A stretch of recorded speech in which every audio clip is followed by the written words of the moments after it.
Hey, how's it going everyone, and welcome back to the channel. I'm Vanilla Soup, and today we're going to be talking about something that I think has slipped far beneath the radar, and I think it's worth talking about because I think it very well may change what we see as Halo Infinite on the Xbox One. Now, if you're not really in the loop as far as this conversation goes, there's been a lot of discussion on whether Halo Infinite should or could be released well on the Xbox One. I'm personally in the camp that I think it'll do just fine. Sure, there will be some graphical downgrades as opposed to the Series X or even on PC, but overall I think it could be a competent port, and they've stressed that at 343 time and time again. Now, we know that there is such thing as PR talk, so we don't know 100% until we get our hands on the game as to what Halo Infinite could look like on the Xbox One. So understandably, there is a camp of people that are genuinely curious, if not worried, about Halo Infinite on the Xbox One. But I want to get my opinion out right away. I don't think it's been canceled. I think if anything, the news that we're going to be talking about today, if anything, it just changes what's going on, and it'll make more sense in just a second.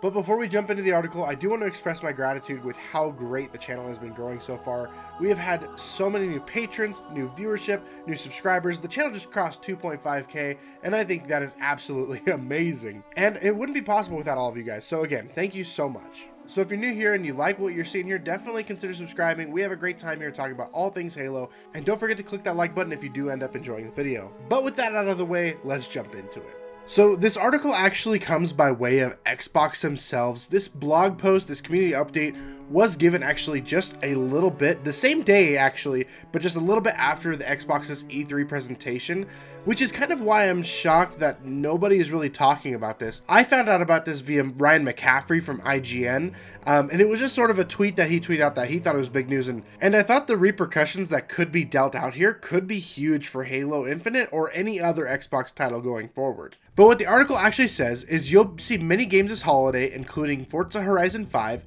which will boost DirectX ray tracing on both Series X and S, and Battlefield 2042, which will run at 60 frames per second while supporting 128 players on Series X and S. So talking about like how these newer consoles are going to be having a bigger, badder graphical fidelity system and things that are only possible on those consoles. We've even heard that on Xbox One and PS4, Battlefield 2042 is actually going to be less of a game with map size and player count, and just a little bit of a downgrade on those consoles, and or I guess an upgrade if you want to look at it like that if you're on a new generation of consoles. Now, this article does talk about Xbox Series X and Series S exclusives, which we've known that Halo Infinite isn't necessarily an exclusive to those consoles. The Xbox One was actually in mind from day one with Halo Infinite, but I think something might have changed. Now, I'm not saying this means everything, but I think it's another thing that's worth taking note of. You see, on Halo Infinite's pre-order image or listings across a lot of retailers, we used to get this image right here, the Halo Infinite box art that we knew before. A lot of feedback was given that it kind of looked just samey to the Xbox One, and there was a good reason for that, right? It was meant to show that it was for both consoles. Now, if we back up a little bit, the new artwork really pushes forward the notion that this is a Series X game a little bit more. It's a new artwork for the box, new layout for all the logos. Not a whole lot has changed, but enough to make you know that this is a Series X title, but that it is compatible on the Xbox One. Now, unfortunately, we don't get a good look at the back because hey, maybe it is something that is required for cloud gaming or boosted by cloud gaming. We don't really know that much yet. But then the article continues and says some games launching next year from our first party studios and partners such as Starfield, Redfall, and Stalker 2 require the speed, performance, and technology of the Series X and S. Now, I know a lot of people are going to look at this and say, well, I mean, Halo Infinite probably needs that graphical boost. No doubt that a lot of people are on the other side of the fence of thinking, wow, Halo Infinite looks really good. But there are still a lot of people out there that think Halo Infinite should be canceled on the Xbox One series of consoles. And there's credit to their argument. I'm not saying that it's invalid. Like I said, I don't personally think it's going to have much of an issue. There will be downgrades, of course, but like PC scaling, there's not going to be a whole lot of differences. But I've heard the counter arguments and I understand them. I'm not ignorant to it, and I'm willing to have that conversation some other time. But for the purposes of this video, let's just continue going on here. We're excited to see developers realize their visions in ways that only next next-gen hardware will allow them to do. For the millions of people who play on Xbox One consoles today, we are looking forward to sharing more about how we will bring many of these next-gen games, such as Microsoft Flight Simulator, to your console through Xbox Cloud Gaming, just like we do with mobile devices, tablets, and browser. Now, this makes perfect sense, right? Like, if cloud gaming works on the phone from Xbox One titles, it should make sense for them to also work for Series X and Series S titles. I don't see a problem if there's a warehouse full of Series X consoles streaming those games to our mobile devices.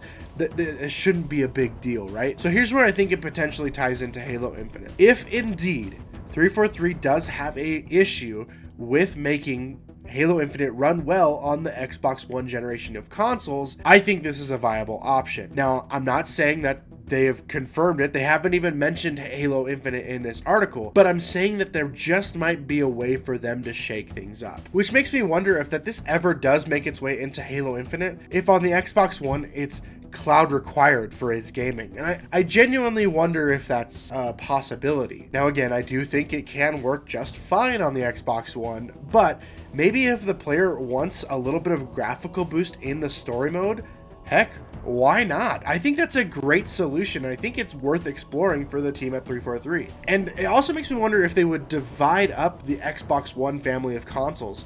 I look at it a lot of times and say, oh, of course the Xbox One X can handle Halo Infinite and everything we've seen so far.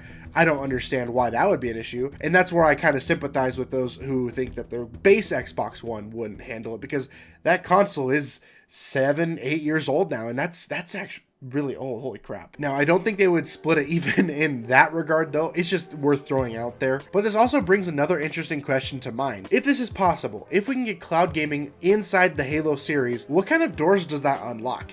Immediately, my brain goes to unlocking split-screen multiplayer for Halo 5.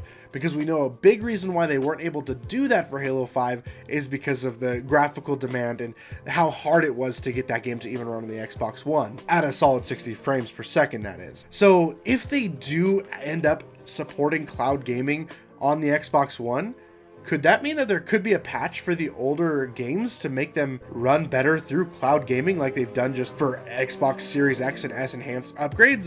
Is that a thing? Is this possible? I think that's really exciting, and I really hope that someone makes a comment about this at 343.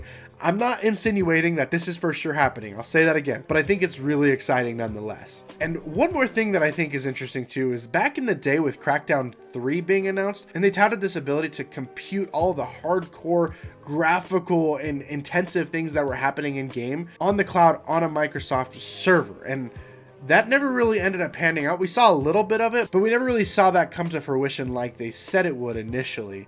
So I wonder if that's something that might even come back. That's a total tangent and off the rails of Halo Infinite, but also something that I think is worth exploring as well. But that's it for me today, guys. If you enjoyed this little update on what could be happening to Halo Infinite on the older generation of consoles, let me know by leaving a like on the video, and let me know in the comments what you think is going on. Do you think this will affect Halo Infinite at all? I personally think there is a good chance that it might be affected. I'm not saying it's certain, but I think there's a chance. So you're telling me there's a chance? Yeah! And not just a thanks for all of you for watching, but also a huge thanks to our Patreon supporters. Patreon has gotten a huge increase in support lately, so thank you everyone on there who's supporting and getting that exclusive content as a reward. Really do appreciate your support, and I hope I can return the favor with just good content and good times along the way. But especially I want to thank ISO member Joey Ferris and our user ranking at $50 a month, Nathaniel Reeder. You are insane. Welcome to the Patreon. I'm floored with your guys' support, so thank you so much. It means the world to me. But alright everyone, that's it for me today. Until next time, I'll see you online. Vanilla Soup, out.